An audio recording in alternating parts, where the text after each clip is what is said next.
What's going on, folks? It's your boy again, Dr. Sean Thomas, back in the building, episode 69 of the Be More Today show. We are back in the building. And folks, it's so good to be with you every single week, bringing you good content. And I've been showcasing Be More Today in all its entirety. Again, we are the book that I have, Be More Today, afford you guys to a better version of you, which you guys should definitely go out there and get. If you have not got my book yet, folks, what are you waiting for?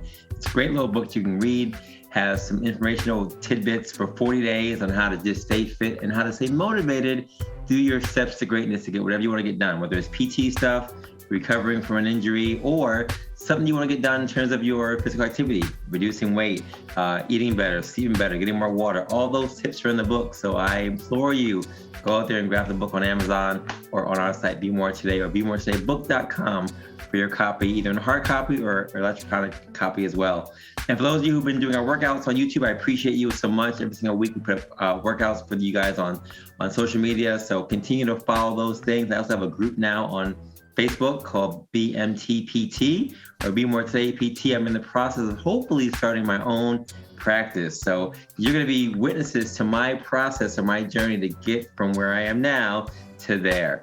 And we will continue to showcase various people on the show who are, again, ordinary people doing extraordinary things to highlight what you need to do also on your end to take yourself to greatness to be the best version of you. So the show continues to be heard in various countries, 36 countries right now and counting. And thank you for your love and support. And for today, my guest, as always, is very, very special. Before I introduce him, the quote for today is very, very simple as always by Haru Het. And it always says something very simple. Today is, people rarely fail because they don't know what to do. They simply fail to do what they know. Now, as someone who's been an athlete for many, many years, I've always had a coach. I've always had someone who guided me to get what I need to get done. And although we know what to do as athletes, or even as people, whatever your profession is, whatever your thing is, you know what to do for the most part, right? You know what to do and you can get it done. But sometimes you need someone to remind you what to do. Someone to kind of pick out your, not your flaws per se, but just kind of enhance your performance, to get you to a place where you can do better than you think you're doing. And sometimes that outside eye makes it even easier for you to excel because they can see things that we can't, that you can't.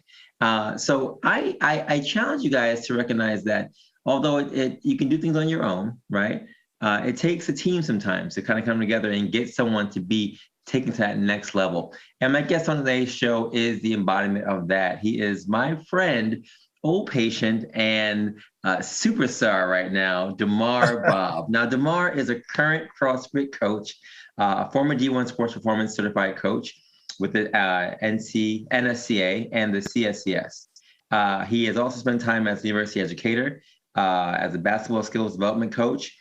After transitioning out of public relations, Damar focused himself on his love for sports.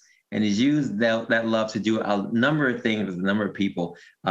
He has really done a good job to incorporate the various aspects and facets of sports, including the spiritual aspects, the mental aspects, emotional and physical growth, all combined to help people perform better on and off the court. And I'm so happy to have him on the show today, my friend and my forever buddy, Damar Bobb. Damar, what's going on?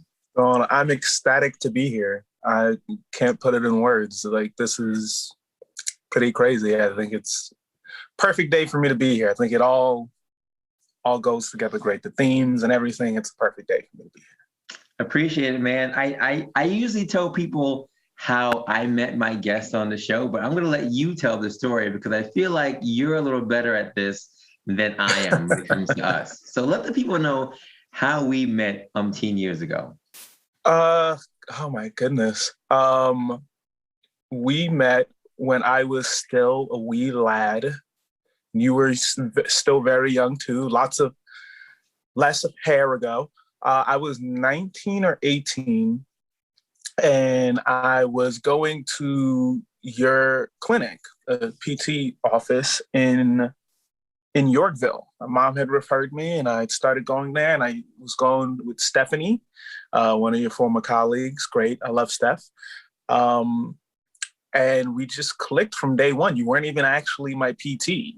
We just loved talking about sports. And I think the first thing we talked about was the Knicks. We were both miserable Knicks fans. And every day it would just be us waxing poetically. I think we were actually decent around this time. So there was a lot of excitement about what we could be. You the ever optimist, were always just like, I think this could be the year. And me, just the beat up Knicks fan, I was just like, I don't know, Sean. We were like the odd couple when it came to being Knicks fans, and kind of just got cooler and cooler from there. And it's kind of crazy because as you grew in your career, I kind of also grew as well. And I think of you as not just my friend, one of my mentors, someone who kind of kicked me in the butt and kind of kept me going, and a person I could always look at and emulate and be like, look at what he's doing. Like, I always think back to whenever you tell me what's going on, and it's just like, oh my God, Sean, you're doing so much. I feel like I say that to you all the time. Oh my gosh, you're doing so much. You're doing so much. And then I woke up one day and I was like, oh my God, I'm doing so much. I was like, I've become Sean. I've become Sean now, which is a great thing to be. So to hear you talking about starting your own office is completely unsurprising to me and incredibly exciting, because if there's anyone who's going to do it and excel at it and, kick butt at it, it's you. I'm 100% unsurprised and incredibly excited, and I've got my fingers, toes all crossed, hoping that it goes great. I appreciate that, D, so much. And it is funny how we've completely stayed connected over the years. I'm always baffled by the connections that can happen in a PT clinic, because everyone's trying to do stuff and everyone's doing various things, but there are connections that happen. Even in the gym, when people are working out, there are connections that happen. So we definitely connected and stayed in contact over these years. And I've seen your growth so far to be phenomenal. You talking about what you want to do and then actually going out there and doing it. People always say, yeah, I want to do this, do that, but you actually put your foot down and did those things. And I had to have you on the show because I want to talk so much about what you've been doing for in your community and what you're doing right now. And, for me, this show is really going to be around fitness. And I know that you are someone who loves basketball, but loves all sports. What about, before we talk about your education and what you've been doing school-wise and certification-wise, what about fitness and staying fit is so important to you at this time in your life? At this time, it's just kind of become my way of life. Like, I really don't know any other way to operate. Like, it's more than just physical. Of course, it's physical. Like, I love to stay in good health and I love to feel athletic and feel strong. But at this point, it's more of like a spiritual and mental, emotional thing. Like, I enjoy the discipline. Like, it kind of keeps me in a routine that demands me to command more of myself every day, which is, I think, carries over into how I work. It's taught me how to work hard, honestly. Like, I before my fitness journey, I wouldn't say I wasn't a hard worker. I was hard, but I did not really push myself. If I wasn't immediately good at something, then I was kind of like, I think things just kind of came to me. And it's through fitness that I understood, like, you're going to have to really work for what it is that you want. And everything I've ever done, even vaguely related to fitness, has been a lot of hard work. And it's just become my way of life. Like, I couldn't imagine not doing it now. I don't know what I would do with myself.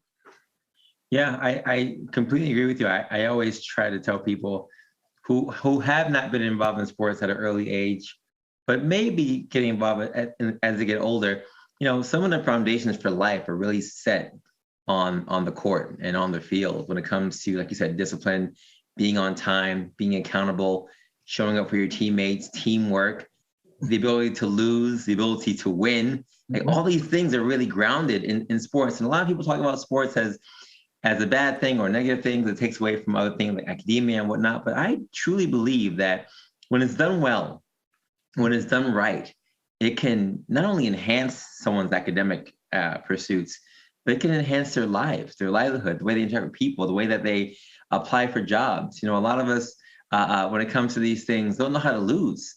you're taught in sports how to lose. You're taught how to deal with adversity without getting angry, but to channel that energy in other ways. And I believe that sports has been that thing, and fitness has been that thing that can definitely transform people's lives in the long run. So I appreciate you sharing that.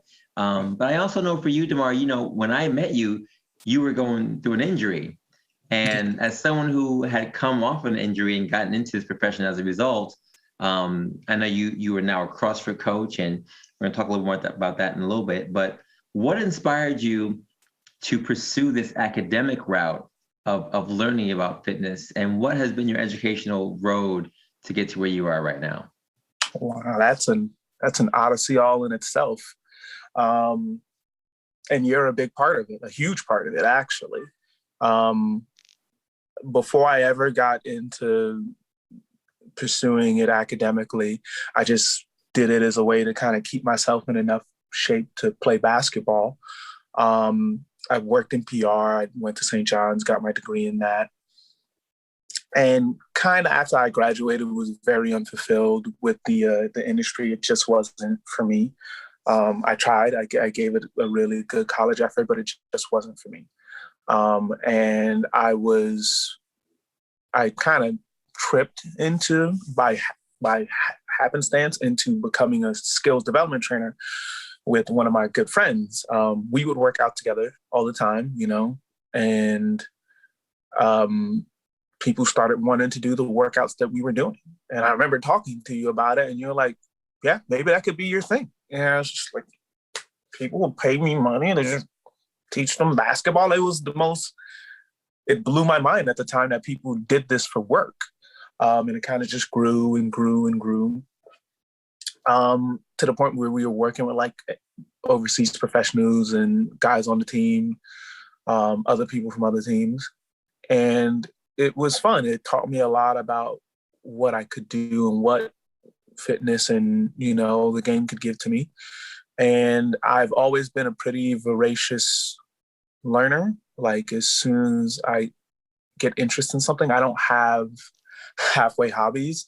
I like to immerse myself in stuff because I love to feel prepared. I don't like to ever feel like I'm saying something I'm not sure what I'm saying.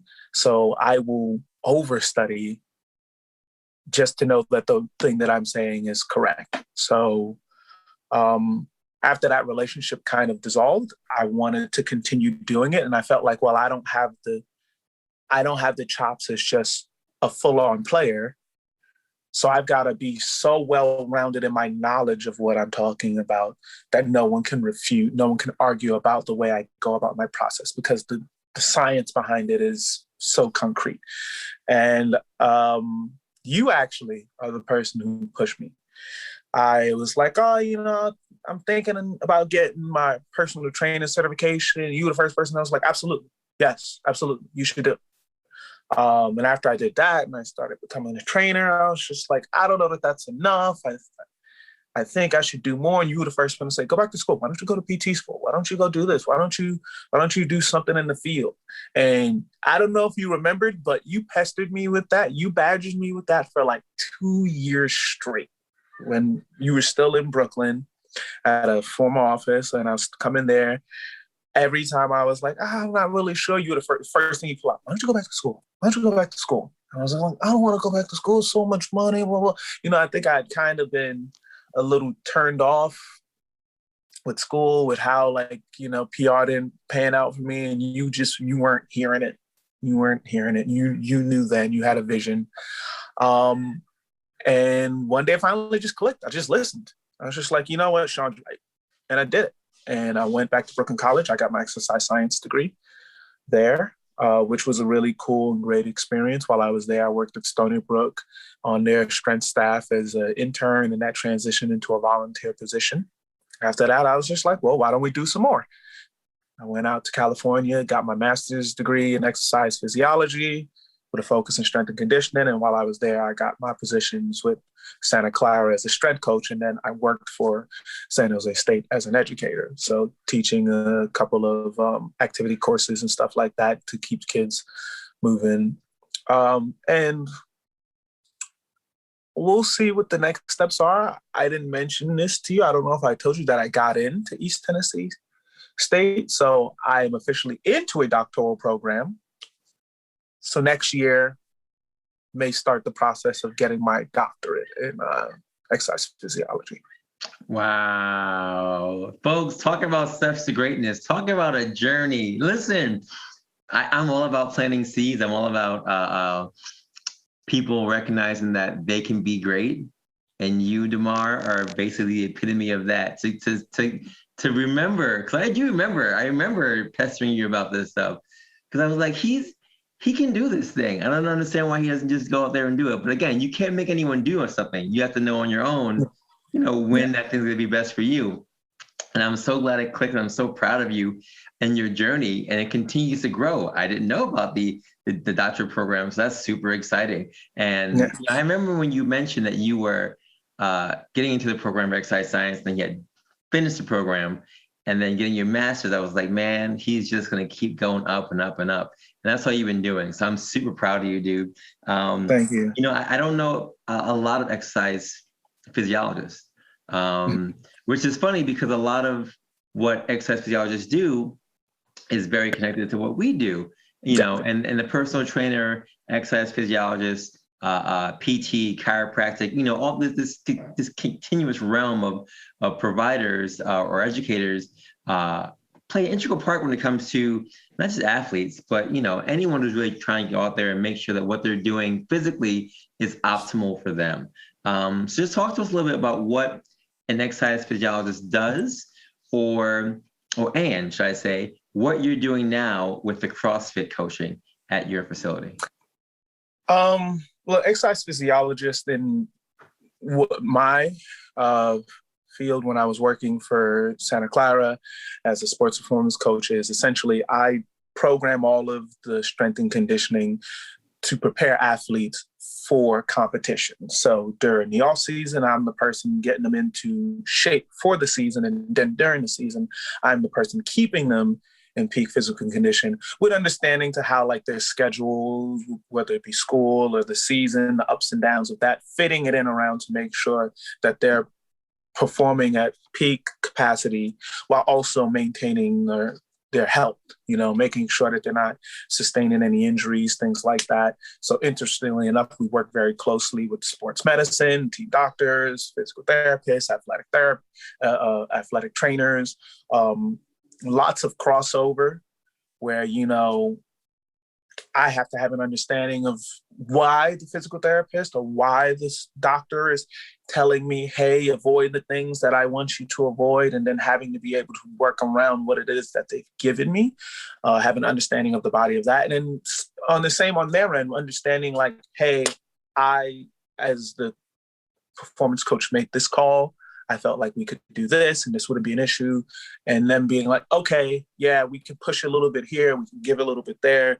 It's 100%, truly a team effort. But that's just one form of an exercise physiologist. With the doctorate, I could go into research where I'm doing, it's something that I've thought about going into research and researching the science behind how exercise is affecting the body and the physiological responses that people have. So I've been waffling between the two, a little bit of academia and a little bit of the practical. But most of my experience has been in practicum. That transitioned me, pandemic happened, that changed everything.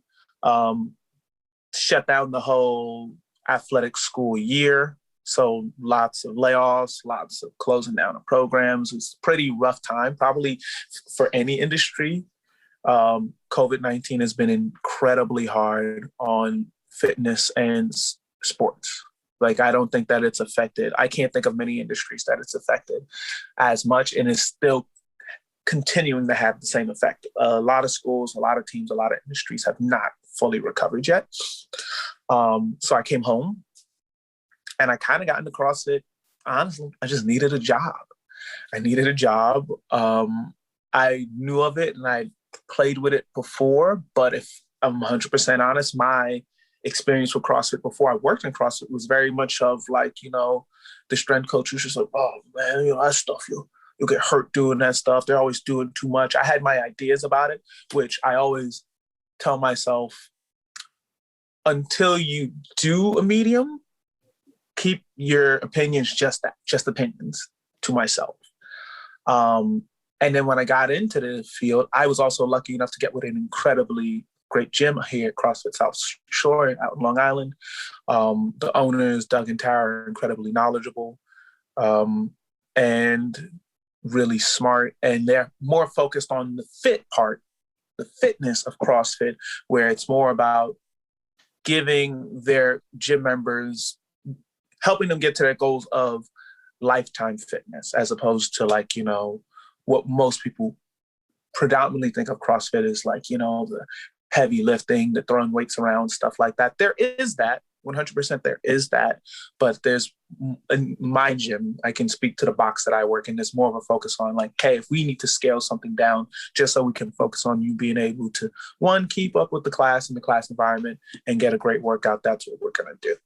Amazing. You know, it's funny. I love the pivoting that happened with all of those, especially with COVID-19. I think a lot of us had to change our directions or adapt to the times that we had, but you pivoted well. You found your niche, and it's great to see you in that environment. For those who don't know about CrossFit, you know, there has been a lot of controversy about CrossFit over the years, like you mentioned, in terms of people doing too much and people feeling like it might be too harmful on the body, and even concepts of rhabdomyolysis being, I know there was a couple of years ago, that was a big thing people were talking about, and researchers were looking at how the damage that was being put on the body, which is regular damage when it comes to working out, because muscles have to get damaged in order to grow, but that the trauma, if you will, or micro trauma that you were experiencing during CrossFit was detrimental to people in the sense that it could potentially be fatal. So what are, you know, as a CrossFit instructor right now, or a CrossFit coach, what are some of the things that you share with your athletes, or even people who are new to it, that reassures them that what they're doing is beneficial for them and that it is a safe environment for them to work in? Well, CrossFit had to kind of have a come to Jesus moment with those same issues of rhabdo, those same issues of people consistently getting injured. And it's still very much an issue in the community at large. I think smarter gyms, I think more conscientious gyms took into mind that, you know, there was kind of a prevalence of it, when you do a CrossFit workout, it's called the WOD, workout of the day. And it was kind of, you can do what's called the prescribed. You can RX it, which is doing it exactly as it is prescribed on the board. And sometimes these workouts are incredibly, incredibly difficult. Like, you know, even for me, you know, as a person who I'm pretty fit, I'm pretty strong. I've got pretty good command of my body. There's not many things that you've asked me to do that I would really, you know, I may struggle for a bit, but I'll eventually get the hang. You know, it's one of my talents. And it's hard for me. So I can only imagine if you don't have that. But there was not an environment where people felt like they could walk stuff back, because there was pushed so much to RX everything. You got to RX it. What are you here for? And that is an incredibly dangerous mindset, and something that coming from outside, I think that's what helped me in CrossFit so much, that I was not a paragon of CrossFit. I didn't drink at the fountain of it. I learned in exercise physiology, where in sports performance, we're taught like, hey, you're dealing with really high class, high powered machinery in these athletes. Don't break them. That's all we want you to do. You get them stronger.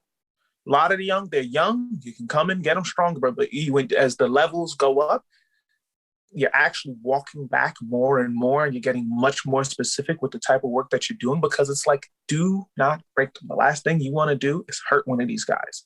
So I came into CrossFit with that. I actually, outside of CrossFit, my experience with rhabdos, I knew one person in my entire experience of exercise science getting rhabdo. Came into CrossFit and met several people who said they had some kind of experience with it, which blew my mind. For people who are unaware, rhabdomyolysis is it is a stasis where your body kind of goes into eating its own muscle tissue because you've overworked. All stress is good. There's good stress, eustress, and then there's distress. You get rhabdo from working in so much eustress that you put yourself into a distress mode where your body basically thinks like, I'm being killed. It thinks the stress that you're putting it under is to kill it. Your body reacts to that and starts eating away at the muscles, all bad stuff, things you don't want to happen to you. And it comes from overworking. People are just overworking themselves too much. I think as a whole, the community has tried to step away from that. There's some other things that have happened along with the injuries that people who run CrossFit, the creators, try to do to help turn around the image of it. But I think really it came down to individual gym owners. Like, the place that I'm at, they just they just said, hey, we're not going to do that here. And it's up to other gym owners to also step up and do the same, I think, and to be willing to go out on a ledge. My gym owner, Doug, was willing to go out on a ledge to bring in someone from outside of CrossFit because he's like, maybe we need new ideas. And he's felt like it's helped. And it's helped me grow and it's helped them grow. So it's been a good marriage so far. That's great. And I appreciate you sharing the truths and the science behind, what happens in CrossFit, because I think a lot of people are interested in it still. And gyms were closed. People found various ways to stay fit. Now that things are opening up again, and gyms are opening up and being a little more populated, CrossFit has been that staple that you see now popping up in all kinds of places, especially in New York and big cities. I mean, there are CrossFit gyms all over the place. So knowing that they are safe and that people can go into their environments and still get wet work done, but still be able to do it in a safe environment and be able to have that push, but not feel like they have to be forced to do certain things. I mean, fitness is that thing that it's great, but like you said, if it's not done the right way, it can be detrimental. And rhabdo is definitely a result of that. But I'm glad that there are reins being put on that and barriers being put on that so people can continue to get better under a safe environment. I'm curious now, Damar, you did a number of CrossFit stuff now. You've also done some sports performance training and coaching. When it comes to sports performance, so, I do physical therapy, so we know about, sports specific activities, right? In terms of getting someone functionally better. But then, when they leave us, we usually send them off to a personal trainer, or we send them off to a sports performance coach like you. So what are the next steps that you do once they leave us, right? And they're going back to the sports specific activities. We've gotten them to a place where they can, again, functionally do certain things with a good range of motion, a good strength. But now they want to get better at their craft, right? And I'm not a craft person. I can go and get you to a place where you're able to do it without pain, without discomfort.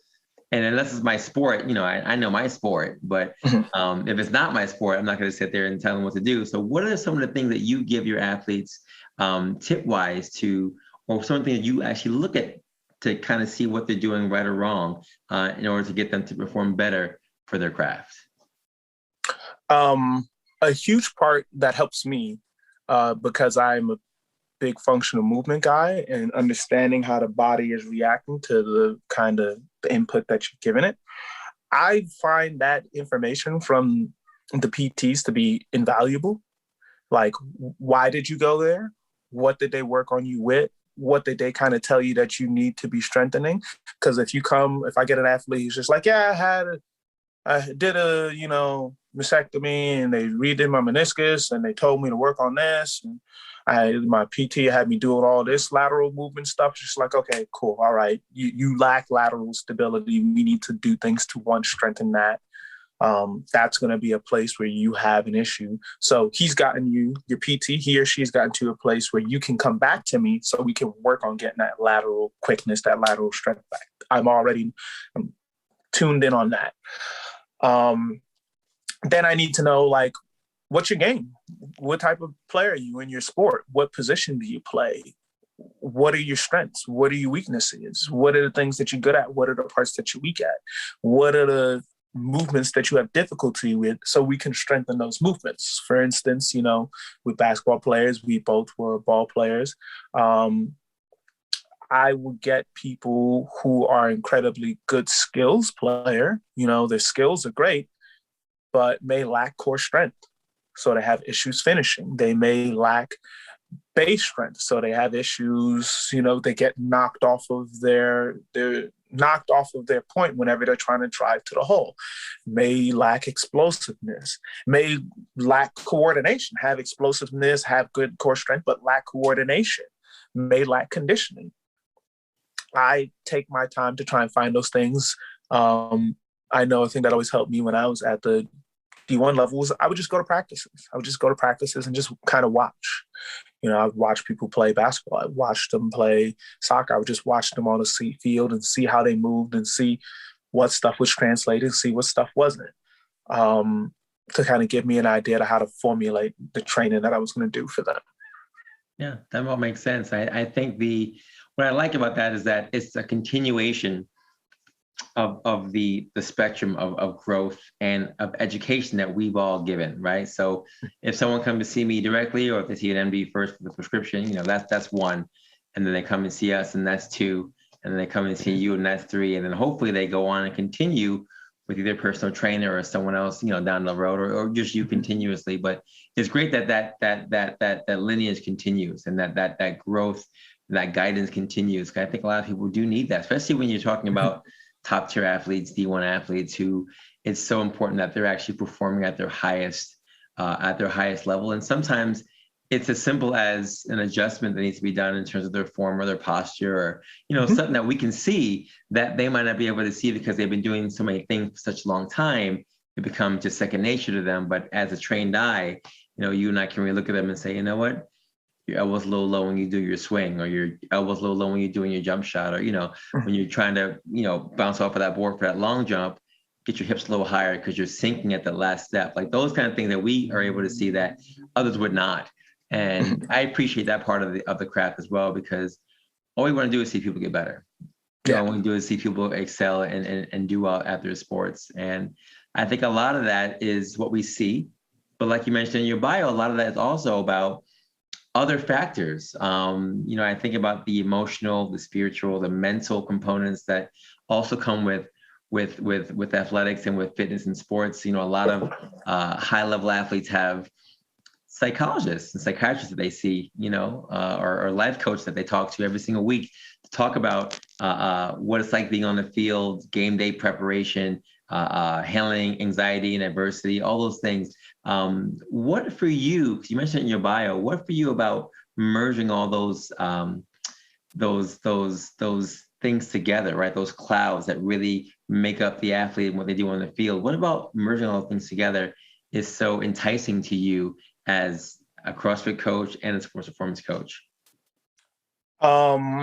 I find it to be integral in my personal experience, because I know that's what I lacked. I think I was born with not a natural ability, and just no one really to kind of believe in me, no one kind of to push me, no one to tell me like, you can do this. Like, I think so much of why I was willing to take the jump that I did is because someone who I believed in you, someone who I respected, someone who I looked up to told me I could do something over and over and over. And that kind of made me feel like, well, if Sean thinks I can do it, and Sean can do anything, if he thinks I can do it, then maybe I really can. And I find that to be just as important, if not more important, a lot of times when working with athletes or regular people, is they just need someone to believe in them. They need someone who's been where they've been, or someone who's done things that they believe they cannot do, to tell them, you are capable of this. You are 100% capable of it. And more importantly, not only are you capable of it, I will not allow you to fail. I will be here to catch you. We're not going to fail. There's just going to be bumps in the road. You may not succeed immediately, but that's a part of the process. We're going to take bumps in the road. We're going to have trips. We're going to have falls. I will pick you up. I will dust you off. We will try again. I'm not going to quit. So as long as you're invested, I'm invested. I am not going to quit on you. We're going to go through this process together.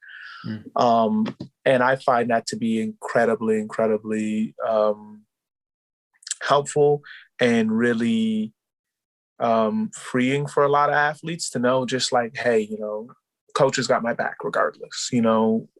If I'm dragging ass a little bit today, he'll tell me.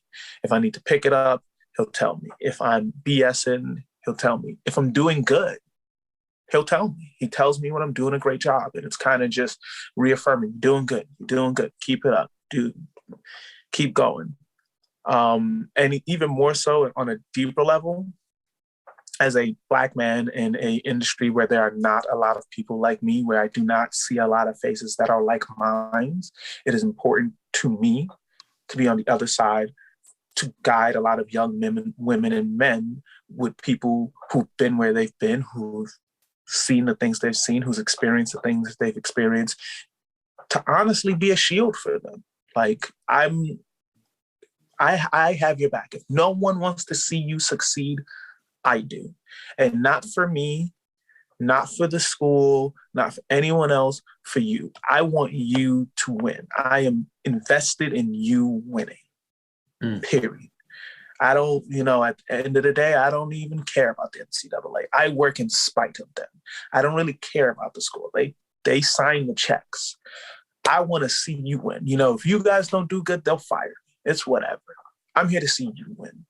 And I think when you invest in people like that, they give you everything.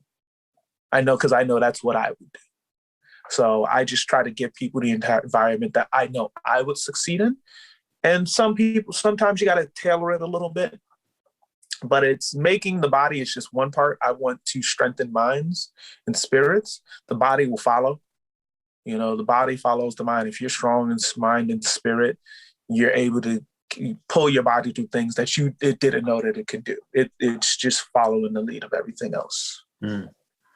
It's funny you mentioned that, and I wasn't even going to go there, but I think back on my own life, and I've played a number of sports, and I went to predominantly white schools most of my life, and all of my coaches for every sport I've ever played, no one looked like me, not one. And I never really thought about it being an issue, because, sports is that thing that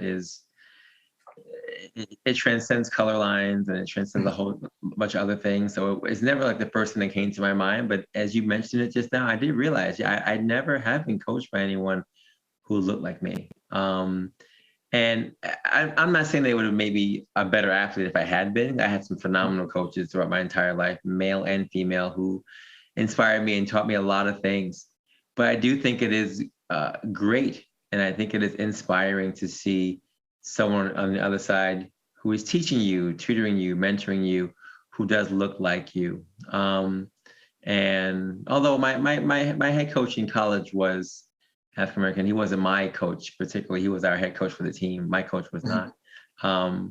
But it does make a difference, and I can see that in a number of ways, not just in the coaching realm, but also in terms of, I've had a number of people on the show talk about that same concept, whether it's in the classroom or whether it's in grad school or whether it's even at your job. If you're a supervisor with supervisees who may or may not look like you, there's a certain bond, a certain awareness that's shared when you have that.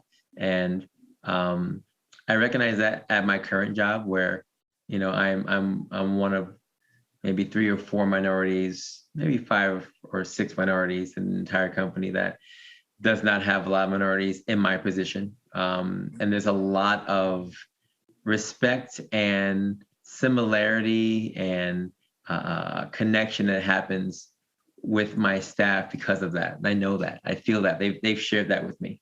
So I do believe that those levels, spiritual, mental, emotional, do connect. And whether it's the physical stuff that's happening on the court or on the field or even in the workplace, I think it transfers into how people perform.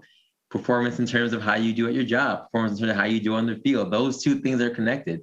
And I think, as an athlete, as you and I are, you and I can both relate that transfers into how we are as professionals, into how we are as athletes, into how we are as men. It's bigger than sports. It's bigger than that. It's about foundations and integrity and life skills and all that kind of good stuff. So 100%. I appreciate you sharing that. Same thing in the classroom. It was the same thing in the classroom for me when I was teaching. Like I was lucky enough to be able to finally be in your position and mentor people, have someone come to me and ask me like, hey, what are you doing? How did you get here? Like, I don't know anyone like, I've never met anyone like me in this, and I've kind of just been doing it by the seat of my pants. What can you tell me? And it's been incredibly refreshing to just be like, hey man, you got any questions? Email me, text me, call me. Like I am a resource for you. I want to see you win. So I had some students that like would send me their program and like, coach, what do you think of this? What can I improve? What should I do here? Blah, blah, blah. And that was an amazing role to be in. Like that is probably one of the most fulfilling things I've been able to do, where it's just like, I got to pay it forward. Like I've been lucky enough to have people like you in my corner, and it was finally a chance where I felt like, okay, I can do this for someone else. Awesome. And Damar, that's exactly what Be More Today is about. It's about really trying to showcase everyone's steps to greatness. From my book to what the motto for this company is, it's really about making sure that everyone takes their own steps to be great. And it's not going to happen overnight. It's not going to happen tomorrow. But like practice is, right? A little bit of practice, a little bit every single day gets you to your bigger goal in the future. So I've been asking everybody on the show tomorrow what Be More Today means to them. And you are number 69 on this list. So when you hear the phrase Be More Today, what does that phrase mean to you? Today I would demand a little more of myself than I did yesterday in something. Doesn't have to be everything, but something. And like you said, every little bit counts. It is a journey of 1,000 steps. Facts. Listen, any advice you want to give to people who are looking for a coach, whether it be a performance coach or even a CrossFit coach, or anyone who's looking to get into the industry of exercise physiology like you are? If you're looking for a coach, I would say be judicious in your search. Try and find someone who you feel like fits your personality. Try and find someone who's got, good certifications, current. It shouldn't be an issue for you to ask them like, hey, are you certified? Who are you certified with? Do you mind sharing that with me? That shouldn't be an issue. Like, if someone asks me to, whether it be a job interview or just someone looking for a coach, to just share my certification with them, it's just like, yeah, sure. This is how you know that I'm currently legally allowed to do what it is that I'm doing. I'm just not some random guy who works out a lot, which is fine. There are plenty of people who get into the industry that way too. That does not make them any less. But there is a certain seriousness attributed to someone who takes the time to go through the steps to get certified. So that's one thing that you can do. Find a reputable gym. Don't be afraid to compare. You should, just like buying any other thing.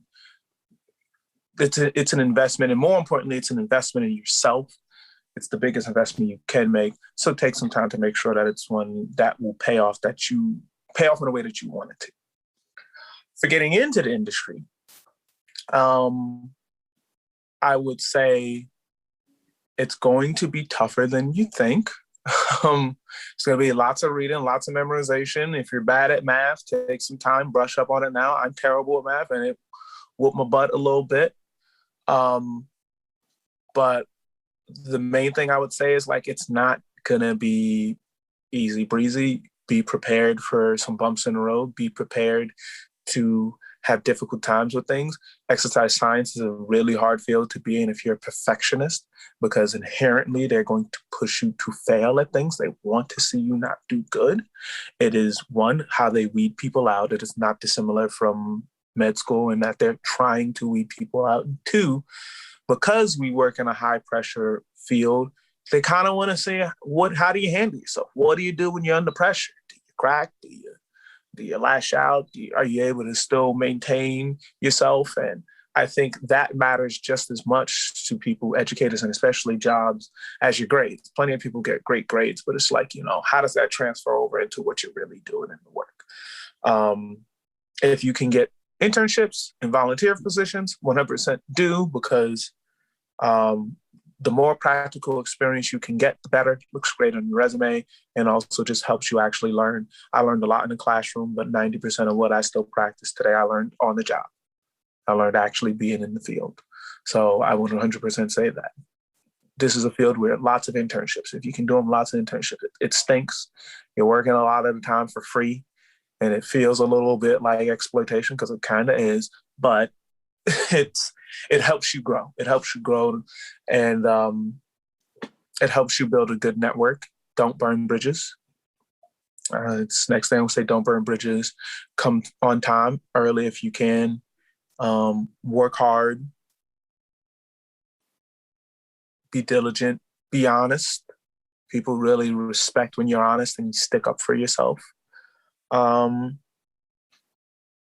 be nice. Generally, just be a nice person. If you're I've gotten into a lot of positions, a lot of places, and a lot of spaces around people who I may not have had the talent to be around, but they just like he's a nice guy. He's a nice guy, and we're willing to take a chance on him. So that you win more bees with honey. Facts. Soon to be Damar Bobb, Dr. Damar Bobb. We appreciate you having you on the show. We appreciate you being a part of episode 69. You've made it one for the books as always. Let people know where they can find more information about you, either on social media or otherwise. You can find me on LinkedIn. I got to find a link, but Damar Bobb on my LinkedIn there. I'm also, you can go to CrossFit South Shore. Our site is, what is it? CSCSLI.com. If you're looking for more information about CrossFit and the gym, you can come in. We'd love to talk to you. You can do a session with me there. Hopefully IG coming soon. I'm thinking about starting my own, maybe getting back into the social media world. I've been a little bit of a recluse recently, so I'm trying to slowly pull myself back into the social media world.